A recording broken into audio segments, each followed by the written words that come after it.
Hey everyone, I'm David from the podcast team at I-Fal, your English learning app. It's great to have you here today, enjoying a cup of coffee and some easy English. We'll talk about a few fun and useful news items, and then I'll give you some warm local thoughts along the way. Ready? Let's go. First up, news from the world of film.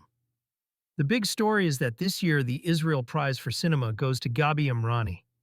The prize committee said he has worked in movies for 70 years, and his career is woven into the story of our country.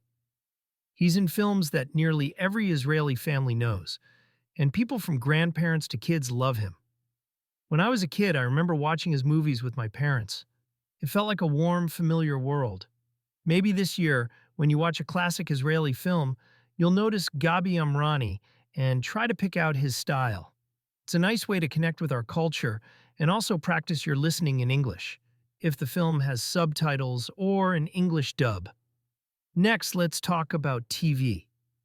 January 2026 is full of new and returning shows. You've got Stranger Things wrapping up its season, and a spin-off called The Night of the Seven Kingdoms heading out on a big adventure. There's also Star Trek Academy, a show about training new space officers, plus exciting seasons of The Pit, Bridgerton, and Shrinking. And if you love a good mystery, there are fresh versions of Harlan Coben and Agatha Christie stories. For people who like drama, comedy, or sci-fi, January is a busy month. Personally, I'm planning some relaxed evenings with friends, maybe popcorn on the couch and a marathon of Bridgerton. It's a fun way to learn new vocabulary about emotions, clothes, even dances. Plus, you can laugh and practice English together. Our third story comes from finance, but it's really about you and me. The National Insurance Institute just updated all the main benefits and allowances for 2026. That means families with kids will get a bit more money, people who need care or have a disability see a rise, and even seniors and those on guaranteed income notices a bump.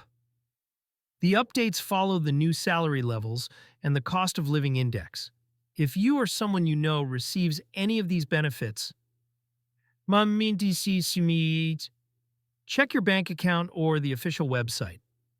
It's always good to be aware of changes and to know how to talk about money in English, like saying allowance in benefit or update. I have a friend who was really happy to learn about the extra few hundred shekels. It made a small but nice difference. Finally, let's say a quick word about Bitcoin. For years, people thought it always rose in value after something called the halving event every 4 years. But 2025 broke that pattern. Bitcoin fell from around $126,000 and closed the year down. Analysts are now saying the old model is officially dead. If you follow cryptocurrency, you might be feeling surprised or even a bit nervous. I like to check Bitcoin's price on my phone from time to time, mostly because it's interesting to see what happens next. It's also a chance to learn words like drop, model, and analyst. And if you're curious, you can read a short news article in English.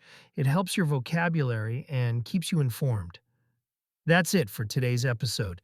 I really enjoyed helping you learn some new English while we talked about movies, TV benefits, and even Bitcoin. Thanks for listening. Don't forget, if you want more practice, check out the I-Fal app. Only 20 shekels per lesson. See you next time, and have a great week.